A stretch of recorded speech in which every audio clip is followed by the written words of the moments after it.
Les dunes du Mont-Saint-Frieux, à l'écart des grands sites touristiques, c'est l'endroit idéal au printemps pour écouter les chants d'oiseaux. Alors là, c'est le coucou qui est revenu il y a quelques semaines d'Afrique et qui chante et qui parade. Donc c'est toujours le moment agréable justement des retours des beaux jours. Il y a le pic noir ici qui est sur le site, l'alouette lulu. On a quelques oiseaux qui sont quand même assez emblématiques ici sur le Mont-Saint-Frieux. Le massif du Mont-Saint-Frieux, ce sont des dunes et des forêts de feuillus, et plus rare dans la région, une forêt de pins.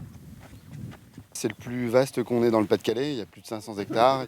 Cette famille de Boulogne-sur-Mer apprécie le calme de l'endroit. La tranquillité, le silence, entendre les oiseaux, la nature, voilà. On profite du beau temps pour ressortir. Ça vous a manqué? Oui, oui, ça nous a manqué. Oui. Il faut absolument être attentif quand on fait des balades, parce qu'on peut trouver des petites choses comme ça. Donc là, c'est une pomme de pin qui a été mangée par un écureuil en fait. Donc on n'a pas vu l'écureuil, mais on voit les restes de son repas. Il a mangé toutes les graines en fait. Il enlève chaque écaille pour récupérer la graine qui se présente entre les écailles. Saint-Frieux, c'est le nom d'un ermite qui vivait ici au 7e siècle. Le mont culmine à 152 mètres, mais actuellement, il est impossible de grimper jusqu'à son sommet. La montée du mont Saint-Frieux, c'est un chemin qui est très étroit, avec un petit escalier, etc. Donc ça ne permet pas de garder cette distance qu'on doit garder par mesure de sécurité.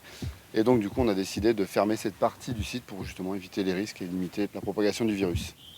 Malgré cette restriction, il reste la possibilité d'explorer 3 chemins de randonnée avec prudence, car pendant le confinement, la nature a pris de nouvelles habitudes en l'absence de visiteurs. On invite vraiment les gens à rester sur les chemins, justement, sur les sites où le chien est autorisé, bien les maintenir en laisse, parce qu'en fait, il y a les chevreuils qui sont en train d'avoir leurs petits, il y a plein d'oiseaux qui nichent au sol, et donc le moindre dérangement peut faire soit mourir le jeune faon, ou soit faire abandonner la couvée.